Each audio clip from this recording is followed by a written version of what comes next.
नाज़रीन, बहुत सारी क्रूशल डेवलपमेंट्स इस वक्त हो रही हैं, लेकिन सबसे पहले मैं लेबनान से जो आने वाली सबसे बड़ी खबर है वो शामिल करना चाहूंगा। नाज़रीन, इसराइल के लिए जो है वो एक बहुत बड़ी डिफीट ऑन इट्स वे है ऑन लेबनान फ्रंट, बहुत बड़ी डिफीट जो कि आने वाले दिनों में दुनिया के सामने जब आएगी, despite all level of aggression जो इसराइल ने लेबनान के अंदर किया। और आप ये देखिए कि इसराइल के क्राइम्स की कोई हद नहीं है लेबनान के अंदर, वो जो चाहे वेपन वहां पर इस्तेमाल कर सकता है, जो ममनुआ वेपन्स हैं वो उसने वहां पर इस्तेमाल किए हैं। वो चाहे तो अस्पतालों पर बमबारी करे, और वो चाहे तो स्कूलों पर बमबारी करे, वो चाहे तो एम्बुलेंसेस को बराह रास्त निशाना बनाए, वो चाहे तो बेरूत को निशाना बनाए। और दुनिया ने खामोशी इख्तियार की, दुनिया ने मुकम्मल परमिशन दी, रीजन ने मुकम्मल परमिशन दी इसराइल को कि वो जो मर्जी लेबनान में करना चाहता है वो कर गुजरे। दुनिया ने एक प्रैक्टिकल स्टेप भी इसराइल को लेबनान में रोकने के लिए नहीं उठाया। यह बहुत बड़ा अफसोसनाक सान्या है। So despite all this aggression और दुनिया की खामोशी और दुनिया की इजाजत के बावजूद इसराइल वहां पर एक बहुत बड़ी डिफीट उसको फेस वो करने जा रहा है, बहुत बड़ी डिफीट उसके ऊपर होने जा रही है। और हिजबुल्लाह के जो ड्रोन्स हैं वो इस मिडिल ईस्ट की जंग के सबसे गेम चेंजर वेपन के तौर पर सामने आ रहे हैं। और आप देखेंगे ये यहां पर इस्तेमाल नहीं हो रहा, ये अब और बहुत सारी बैटल्स के अंदर आपको नजर आएगा। ये हर रेजिस्टेंस के बाद जब आपको नजर आएगा, चाहे वो लैटिन अमेरिका की रेजिस्टेंस है, चाहे वो अफ्रीका की है, चाहे वो एशिया की है, ये हर जगह आपको नजर आएगा। और ये मिडिल ईस्ट के गेम चेंजिंग वेपन के तौर पर सामने आ रहे हैं। और इजरायली ऑक्यूपेशन के पास इसका कोई सोल्यूशन इस वक्त नहीं है। एक एक हिजबुल्लाह का ड्रोन 10-10 इजरायली फौजियों की कैजुअलिटीज कर रहा और उनके पास इसका कोई सोल्यूशन नहीं है। तो वो इस वक्त यानी विड्रॉन को करना पड़ेगा। इस वक्त वो बहुत सारी ट्राइयां कर रहे हैं कि कोई इसका हल निकाला जाए, चूंकि डिफीट बहुत बड़ी है, लेकिन उनके पास इसका कोई हल नहीं होगा। वो बड़ी डिफीट के साथ वहां से निकलेंगे। और सबसे जो बड़ी खबर है, इजरायली आर्मी चीफ ने इजरायली पार्लियामेंट को खुफिया जो ब्रीफिंग दी है और फिर इजरायली मीडिया ने उसको बयान किया है। इजरायली आर्मी चीफ ने पार्लियामेंट को यह बताया है कि इजरायली आर्मी कोलैप्स होने जा रही है, इजरायली आर्मी अंदर से कोलैप्स होने जा रही है और बहुत एग्जॉस्ट हो चुकी है इजरायली आर्मी। हजारों इजरायली फौजी जो है वो छोड़ सकते हैं नौकरियां, फौज को छोड़कर जॉब से इस्तीफा देकर वो किसी भी वक्त जब वो लीव कर सकते हैं। और ये आने वाले हफ्तों महीनों में किसी भी वक्त ये वाकया हो सकता है। ये इजरायली आर्मी चीफ ने वार्न कर दिया। तो वो इजराइल जो जिसकी एरोगेंस, जिसकी बदमाशी और दुनिया की खामोशी, चाहे वो एक ह्यूमैनिटेरियन काफिले के ऊपर हमला कर दे, वो जहाज जो यूरोप से आ रहे हैं उन जहाजों के ऊपर हमला कर दे, कोई रोकने वाला नहीं है। उसकी बदमाशी का यहां पर जना खात्मा होगा और वो एक बहुत बड़ी डिफीट वो फेस करेगा। आप यूरोप की मुनाफिकत देखिए, नेतन्याहू क्या कुछ नहीं कर रहा इस रीजन के साथ, लेकिन ये नेतन्याहू सिर्फ 5% इस तरह का कोई इकदाम यूरोप के खिलाफ उठा दे तो फिर आप देखेंगे यूरोप का रिएक्शन कैसे बदल जाता है। जैसे ट्रंप ने अभी सिर्फ टैरिफ लगाए ही हैं हल्के से यूरोप के ऊपर, तो देखिए यूरोप कैसे तिल मिला उठा है और यूरोप का बयानिया कैसे बदल चुका है रिगार्डिंग अमेरिका। और कहता है ये अब अमेरिका दुनिया की फ्री वर्ल्ड का लीडर नहीं रहा, अमेरिका वैसा नहीं रहा, अमेरिका वैसा नहीं रहा। अभी तो ट्रंप ने सिर्फ ग्रीनलैंड लेने की बात की है, एक गोली भी वहां पर चली नहीं है, सिर्फ बात की है। और यूरोपियंस का आप जरा रिएक्शन देखें। तो यह बुनियादी फर्क है कि नेतन्याहू जो कर रहा है वो ओआईसी मुल्कों के साथ कर रहा है, इसलिए नेतन्याहू प्रोटेक्टेड है। तो यह मुनाफिकत का भी खात्मा होगा और वेस्टर्न जो कई सौ साल हेजेमनी है उसका खात्मा जब होने जा रहा है चाइना की सरपरस्ती के अंदर। अच्छा, पहली बात तो यह होगी। दूसरी बात यह है कि पाकिस्तान ने जो ईरानी प्रपोजल आया था वो अमेरिका को भेज दिया है। खबरें आ रही हैं, अमेरिका कह रहा है कि हम रिव्यू कर रहे हैं। तो अभी चूंकि मामला दरमियान में है, कोई भी डेवलपमेंट हो सकती है, किसी भी वक्त हो सकती है, तो हम इस पर कोई फिलहाल बात नहीं करना चाहेंगे। देखते हैं अमेरिका और क्या वो स्टेटमेंट जारी करते हैं। लेकिन बुनियादी तौर पर मामला वहीं का वहीं है। हम कोई कंप्रीहेंसिव जंग का खात्मा यहां पर नहीं देखने जा रहे हैं, कोई कंप्रीहेंसिव एग्रीमेंट यहां होता हुआ जब नजर नहीं आ रहा है। ये जो बैटल शुरू हुई है ये खत्म होती नजर नहीं आ रही। देखिए, दुनिया दो ही बुनियादों पर ये कह रही है ना कि जंग खत्म हो सकती है, दो ही बुनियादें। पहली बुनियाद ट्रंप की स्टेटमेंट्स है, वो कहता है ये शॉर्ट वॉर है, एग्रीमेंट होने जा रहा है, बस मामला खत्म होने जा रहा है। ट्रंप की स्टेटमेंट्स है जो जंग के सिर्फ 9वें दिन ही आना शुरू हो गई थी और तब से लेकर वो आज तक एक ही बात कर रहा है। तो पहली वजह जिसकी वजह से दुनिया ये समझती है कि ये एक शॉर्ट वॉर है वो ट्रंप की स्टेटमेंट्स है। और ट्रंप की क्रेडिबिलिटी कितनी है वो आपके सामने है। वगरना ये इराक वॉर ही है, वगरना ये अफगानिस्तान वॉर ही है, वगरना ये वियतनाम वॉर ही है। और दूसरी जो वजह जिसकी वजह से दुनिया ये समझती है कि अब दोबारा बड़ी जंग नहीं छिड़ेगी वो है कि अमेरिका इस पोजीशन में ही नहीं है। अमेरिका के पास वो एम्युनिशन ही नहीं है, उनका स्टॉक्स बहुत नीचे जा चुका है। बट ये वजह भी इतनी बड़ी वजह नहीं है कि ये अमेरिका और इसराइल को रोक सके। उसकी वजह यह है कि अमेरिका का जो पहले अटैक हुआ है वो भी रैशनैलिटी की बुनियाद पर नहीं हुआ है। ये एम्युनिशन का गिर जाना, खाली हो जाना, कम पड़ जाना, ये एक्सपेक्टेड ही था, लेकिन फिर भी उन्होंने हमला किया। तो उनके फैसले पहले भी कोई रैशनैलिटी की बुनियाद पर तो हो नहीं रहे हैं कि अब कोई रैशनैलिटी की बुनियाद पर कोई कहा जा सके कि नहीं अब हमला नहीं होगा। इसलिए वजह वो बहुत बड़ी है, लॉजिकली नहीं होना चाहिए, लेकिन ट्रंप और उसके इर्द गिर्द जो ज़ायनिस्ट टोला है, उनके नजदीक ये कोई बड़ी बात जो वो नहीं है। और अभी आप देखिए कि नेतन्याहू ने जो ताजा तरीन इंटरव्यू दिया है, जो कुछ देर पहले जब पब्लिश हुआ है, उसमें उसने कहा है कि अभी जंग खत्म नहीं हुई। और ये भी आप तमाशा देखिए कि मार्को रूबियो ने कहा कि जंग खत्म हो गई है, नेतन्याहू आज कह रहा है कि जंग खत्म नहीं हुई। और इसके पैरेलल जो है वो कुछ ही देर बाद जो ट्रंप का इंटरव्यू आया है, ट्रंप ने कहा है कि अभी हमारा मिशन खत्म नहीं हुआ। मार्को रूबियो कह रहा है खत्म हो गया है, नेतन्याहू कह रहा है खत्म नहीं हुआ, और अब ट्रंप भी कह रहा है खत्म नहीं हुआ। ये सूरत हाल, इस तरह से वो जो वो कंट्रोल कर रहे हैं। इधर यूरोप को अचानक पता नहीं क्या उछली आई है और वो पहुंच गए जनाब मिडिल ईस्ट में, और कह रहे हैं जी हम तो जंगी बेड़े डिप्लॉय करेंगे स्ट्रेट ऑफ हॉर्मज़ में। ईरान ने पहली स्टेटमेंट जारी किया यूरोप के खिलाफ। उन्होंने कहा है कि अगर किसी यूरोपियन मुल्क का वॉरशिप स्ट्रेट ऑफ हॉर्मज़ में आया, सो इमीडिएट एंड डिसाइसिव रिस्पॉन्स हम देंगे, किसी का भी जंगी बेड़ा यहां स्ट्रेट ऑफ हॉर्मज़ में आया। इस स्टेटमेंट के कुछ ही देर के बाद मैक्रोन ने स्टेटमेंट जारी करते हुए कहा है नहीं नहीं, हमारा कोई इरादा नहीं है स्ट्रेट ऑफ हॉर्मज़ में जंगी बेड़े डिप्लॉय करने का, अलबत्ता हम जंग के खात्मे के बाद डिप्लॉय करेंगे यहां पर। अच्छा, लेकिन जंग के खात्मे के बाद ईरान यहां पर जंगी बेड़े डिप्लॉय नहीं होने देगा। भाई किस लॉजिक के तहत यूरोपियन जंगी बेड़े स्ट्रेट ऑफ हॉर्मज़ में डिप्लॉय होंगे, ईरानियन वाटर्स में, ईरानी साहिलों के ऊपर? किस लॉजिक के साथ? तो फिर इस लॉजिक के साथ तो ईरान के जंगी बेड़े भी जिब्राल्टर में डिप्लॉय होने चाहिए, ठीक है ना। अगर वो ईरान के साहिलों पर आ सकते हैं तो ईरान भी तो उनके फिर साहिलों पर जा सकता है। वो किस लॉजिक के साथ आ रहे हैं, ठीक है ना। तो ये ईरान वो भी कबूल नहीं करेगा जो ये अगली चालाकी करने की जो कोशिश कर रहे हैं। ये वही चालाकी है जो ये यूक्रेन में इनका मौक़िफ़ यही है ना कि हम पहले तो कहते हैं फौजें भेजेंगे, रशिया कहता है हम न्यूक्लियर अटैक करेंगे, फिर कहते हैं नहीं हम फौजें भेजेंगे जब सीज फायर हो जाएगा। रशिया कहता है भूल जाओ कि यूरोपियन फौजों को हम यूक्रेन में जब आने देंगे। तो यही केस यहां पर है। बहरहाल ये बड़ी क्रूशल ग्रेट गेम जारी है। बुनियादी तौर पर ये तीन बड़ी ताकतों की लड़ाई है, या चलो चौथा यूरोप भी ऐड कर लें, लेकिन ये वेस्ट वर्सेस रशिया चाइना लड़ाई है जिसमें बहुत सारे मुल्क मैदान जंग बन रहे हैं। और मिडिल ईस्ट तो हमेशा ही कोल्ड वॉर में भी आप देखें मॉडर्न टाइम में जो भी ग्रेट गेम हुई है मिडिल ईस्ट, तो उसका मरकजी जो बैटल फील्ड है वो बना रहा है। तो ओवरऑल ये बड़ी क्रूशल लड़ाई जारी है जिसमें आप देखिए रशिया अपने सर्वाइवल की जंग लड़ रहा है, चाइना एक बहुत बड़ी जंग जब लड़ रहा है, और अमेरिका जो डिक्लाइनिंग एम्पायर है वो हर कीमत पर अपने एम्पायर को री इन्फोर्स वो करना चाहता है। तो इसलिए किसी की कोई लिमिट्स नहीं है, वेस्ट की कोई लिमिट्स नहीं है अपने एम्पायर को रिस्टोर करने के लिए। और ये बात रशियंस भी कर रहे हैं, रशिया के फॉरेन मिनिस्टर ने की, इंटेलिजेंस चीफ ने की कि इनकी कोई लिमिट्स नहीं है, ये किसी भी हद तक जाएंगे। तो ये सबसे दुनिया के लिए जो सबसे बड़ा इस वक्त खतरा है वो यही खतरा कि एक एम्पायर का डिक्लाइन हो रहा है और वो कई सौ साल से ज्यादा वेस्ट पावर में है और वो कभी कबूल नहीं करेंगे। चाइना देखें, चाइना तो उनकी कॉलोनी में रहा है, तो वो इसको हजम नहीं कर पा रहे हैं कि चाइना का राज दुनिया में हो चुका है। वो इसको हजम नहीं कर पा रहे हैं और इस बात को हजम नहीं कर पा रहे हैं कि उनकी ईरान के हाथों जब वो पिटाई हो चुकी है, ईरान के हाथों जब उनकी धुलाई हो चुकी है, इसको वो हजम नहीं कर पा रहे हैं। सो जनाब अली जरा हिजबुल्लाह के फ्रंट से जो खबरें हैं वो आपके साथ शेयर करते हैं। और सबसे पहले जो है वो इजरायली आर्मी चीफ क्या कह रहा है।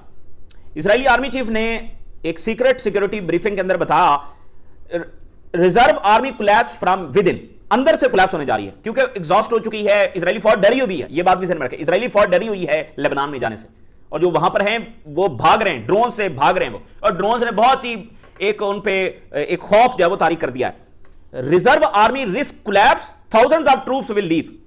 चूंकि रिजर्व 4 लाख से ज्यादा इनकी रिजर्व आर्मी है और ये रिजर्व आर्मी जो है इसमें ये बहुत सारी जॉब्स भी कर रहे होते हैं, उनको सिर्फ जंगी सूरत हाल में बुलाया जाता है और ये चंद महीनों के लिए बुलाया जाता है। ये तो पहली ऐसी जंग है ना जिसमें अब 3 साल होने वाले, तो ये कोई मतलब इतनी लंबी जंग ये कभी लड़े नहीं है। और फिर आप जो कैजुअलिटीज के खौफ है ना, मारे जाएंगे वहां पर, ये इनको बहुत सता रहा है। तो थाउजेंड्स ऑफ रिजर्व फौजी भाग सकते हैं, मतलब वो बस छोड़ के चले जाएंगे, वो छुट्टी पर जाएंगे तो वापस नहीं आएंगे, वो दौरान जंग को छोड़ जाएंगे और जो है वो जो गए हुए हैं उनको वापस बुलाएंगे तो वो नहीं आएंगे। थाउजेंड्स लीव कर जाएंगे और इजरायली आर्मी अंदर से कोलैप्स हो जाएगी। क्योंकि रेगुलर आर्मी इनकी 2 लाख से ऊपर नीचे है, 180 है या 2 लाख है, और रेगुलर आर्मी नहीं लड़ सकती होती मुसलसल, क्योंकि रेगुलर आर्मी तो आपकी लास्ट लाइन ऑफ डिफेंस है ना। अगर उसको ही आपने एग्जॉस्ट कर दिया तो उसके पीछे कोई आर्मी नहीं बैठी है। आप रेगुलर आर्मी को सारी डिप्लॉय नहीं कर सकते और उनको एग्जॉस्ट नहीं कर सकते, ठीक है। तो इजरायली आर्मी चीफ कह रहा है कि हमारी आर्मी अंदर से कोलैप्स होने वाली है। ये वो इजराइल है जिसकी बदमाशी और क्राइम्स की कोई हद नहीं है, गजा में और वेस्ट बैंक में और लेबनान में और ईरान में। पहले दिन इन्होंने ईरान में स्कूलों पर अटैक किया, कोई इनकी हद नहीं है और हालत इनकी ये हुई पड़ी है। और अभी एक गल्फ कंट्री इजरायली आर्मी को बुला रहा है अपनी हिफाजत के लिए। ये धब्बे कैसे धोएंगे ये? अगर ये इतनी ताकतवर आर्मी है तो इसको कहते ना उतरे जाकर ईरान में, फतह कर ले ईरान को, उतार देता, भेजे ना इजरायली आर्मी को जरा ईरान में। तो इजराइल के साथ अपने मुस्तकबिल को अलाइन करने से कुछ हासिल नहीं होगा। और इजरायली आर्मी चीफ कहता है कि हिजबुल्लाह को डिसार्म करना तो हमारा मकसद ही नहीं था, ये तो हमारा गोल ही नहीं था। अब इनकी शिकस्त का आलम देखिए। अब आप जरा देखिए कि इजरायली मीडिया खुद कितने बड़े लॉसेस जब वो मान रहा है, और ये ड्रोन जो हैं ये एक गेम चेंजर वेपन जब वो मिडिल ईस्ट के लिए बन चुके हैं और दुनिया भर की रेजिस्टेंस के लिए बन चुके हैं, और शामत आ गई है इन एरोगेंट पावर्स के लिए, शामत आ गई है। क्योंकि जिस तरह से टेक्नोलॉजिकल रेवोल्यूशन हो रहा है, यह नामुमकिन है अब इस तरह की बदमाशी को जारी रखना, इस तरह की ऑक्यूपेशंस को जारी रखना, ये नामुमकिन है। देखें, इस जंग में 3 चीजों का खात्मा हुआ। पहला यह कि स्टेल्थ हीरा का खात्मा हुआ, दूसरा यह कि जो ये बड़े बड़े एयरक्राफ्ट कैरियर हैं इनके इरा का खात्मा हुआ, और तीसरा ये आयरन डोम के इरा का भी खात्मा इन ड्रोन्स ने कर दिया। अभी इजरायली मीडिया ने एक वाकया बताया है। उन्होंने कहा है कि हिजबुल्लाह जो है वो ना सिर्फ लेबनीज टेरिटरी के अंदर जहां इजरायली फौज है उसको टारगेट कर रही है, बल्कि जो दूसरा बॉर्डर की दूसरी तरफ जो ऑक्युपाइड एरिया है उसको भी टारगेट कर रही है, यानी जिसको आप इजराइल कहते हैं, और सीवियर लॉसेस हो रहे हैं। एक ड्रोन आया, उसने आर्टिलरी की जो बैटरी है उसको हिट किया, और उसके ऊपर जो शेल्स मौजूद थे आर्टिलरी के वो एक्सप्लोड हुए, 12 इजरायली फौजी उसमें मारे गए। एक ड्रोन 12 इजरायली फौजी मारे गए। और इस तरह के वाकयात हो रहे हैं, और शदीद उन्होंने सेंसरशिप लगा रखी है, सारे वो लॉसेज सामने नहीं आने दे रहे, लेकिन ये मिसालें हैं। एक ड्रोन 12 इजरायली फौजी, और हिजबुल्लाह की जीरो कैजुअलिटी। ड्रोन आया ना, हिजबुल्लाह का फाइटर नहीं आया, ड्रोन आया। कैसे सामना करेंगे? और हिजबुल्लाह बता रहा है कि अभी उन्होंने एक टैंक को निशाना बनाया है, और एक कमांड सेंटर को जो अभी बनाया गया था उसको निशाना बनाया गया है। इजरायली मीडिया बता रहा है कि हिजबुल्लाह जो है वो हमारे फौजियों को निशाना बना रहा है, वो भी ट्रैप जो ड्रोन्स हैं खासतौर पर उनके जरिए, और हमारे पास कोई सोल्यूशन नहीं है for this deadly weapon to this date. फंस चुके हैं, क्वागमार में फंस चुके हैं ये, और बहुत इबरतनाक और शिकस्त और जिल्लत के साथ वहां से जब निकलेंगे, और भारी लॉसेस के साथ निकलेंगे। और अभी कम्युनिकेशन व्हीकल को जब निशाना बनाया है हिजबुल्लाह के ड्रोन, इजरायली मीडिया अभी ये बता रहा है कि एक बहुत ही डिफिकल्ट सिक्योरिटी इंसिडेंट जब लेबनान में पेश आया, उसकी डिटेल्स अभी नहीं सामने आ रही। डिफिकल्ट सिक्योरिटी इंसिडेंट ये उसको कहते हैं जिसमें इनका भारी जानी नुकसान हो रहा, कि बर्दाश्त नहीं हो रहा। Difficult security incident Israeli media बता रहा। ये सिर्फ अभी 30% आप समझ लेके बता रहे हैं अपने लॉसेस। अभी आप देखना कि ईरान जंग के दौरान जो लॉसेस हुए उसकी आज हमें खबरें आती हैं, ये भी नुकसान हुआ, ये भी नुकसान हुआ। ये तो खबर आज आई ना 5 दिन पहले कि अमेरिकी बेसेस नकारा हो चुकी हैं। जब ईरान ड्यूरिंग द वॉर ये दावा कर रहा था तो कोई भी नहीं मान रहा था।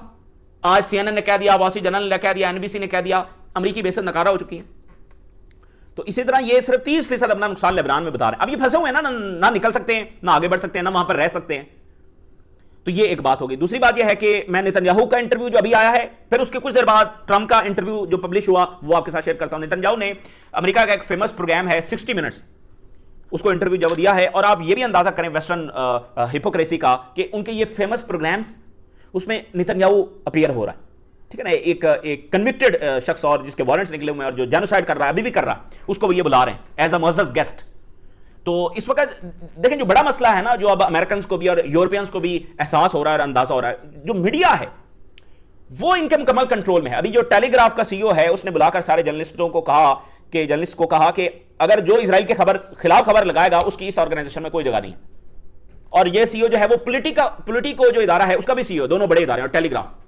तो ये हर इदारे में फैले हुए हैं, इनके कंट्रोल में हैं, गवर्नमेंट्स इनके कंट्रोल में हैं, पार्लियामेंट्स इनके कंट्रोल में हैं। तो ये अमेरिका और यूरोप की लिबरेशन की जंग भी बन रही है कि वो ज़ानिस्टों से जब आजाद हो। सो नेतन्याहू ये कह रहा है कि वॉर तो अभी खत्म नहीं हुई, और कहता है कि अभी यूरेनियम वहां पर मौजूद है, वो भी हमने लेकर आनी है। अब ये इसकी एक और चालाकी देखिए, हर बार जब डिप्लोमेसी हो रही होती है तो ये वो डिमांड्स घुसाता है दरमियान में जो कि पॉसिबल ही नहीं है, और उसके जरिए ये प्रिटेंड करता है कि देखें मैं तो डिप्लोमेसी के साथ हूं। तो जब इससे पहले 28 फरवरी से पहले मुज़ाकरात हो रहे थे तो इसकी क्या डिमांड थी? Ballistic missile programme, ballistic missile programme, ballistic missile programme. उसकी वजह से जंग हुई, क्योंकि वो तो एक नॉनसेंस डिमांड थी। टर्की के फॉरेन मिनिस्टर ने कहा कि अगर ये डिमांड रखनी है तो फिर जंग ही कर लो, क्योंकि इसके नतीजा जंग की सूरत में निकलेगा। अब ये क्या कह रहा है? अब ये बैलिस्टिक मिसाइल नहीं कह रहा, अब कह रहा नहीं वहां पर जो यूरेनियम है वो हमने लेकर आनी है, यानी वो चीज जो पॉसिबल ही नहीं है, जो ईरान कभी देगा ही नहीं। अब इसने वो डिमांड जा चुका, और ट्रंप भी उधर से चुके वो कह रहा है कि यूरेनियम लेकर आनी है, यूरेनियम लेकर आनी है। तो नेतन्याहू भी कह रहा है हाँ यूरेनियम हम लेकर आएंगे, जो चीज पॉसिबल ही नहीं है। तो ये घुमा रहा है अपनी उंगलियों के ऊपर, जब वो अमेरिका को घुमा रहा है।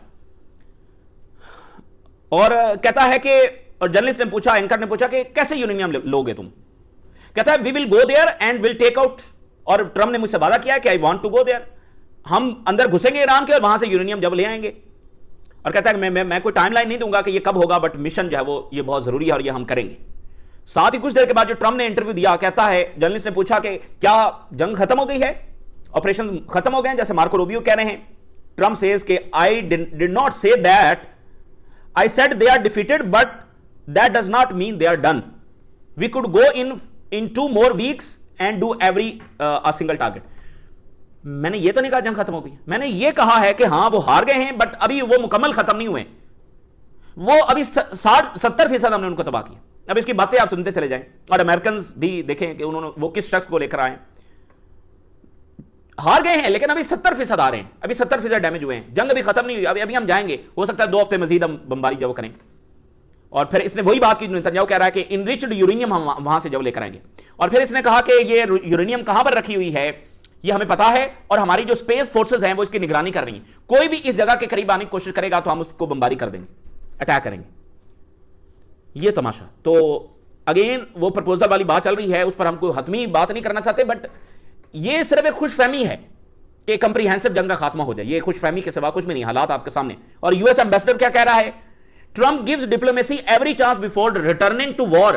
ट्रंप जो है बड़े अच्छे हैं, ये डिप्लोमेसी को एक चांस देते हैं जंग शुरू होने से पहले, अब भी वो एक डिप्लोमेसी को एक चांस दे रहे हैं। अच्छा जी,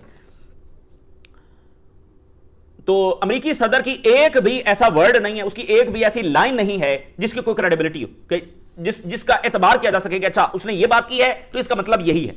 अब वो कह रहे हैं जो हम कह रहे थे कि जंग खत्म हो गई है, एपिक फ्यूरी ओवर हो चुका है, नहीं, हमारा मतलब वो नहीं था।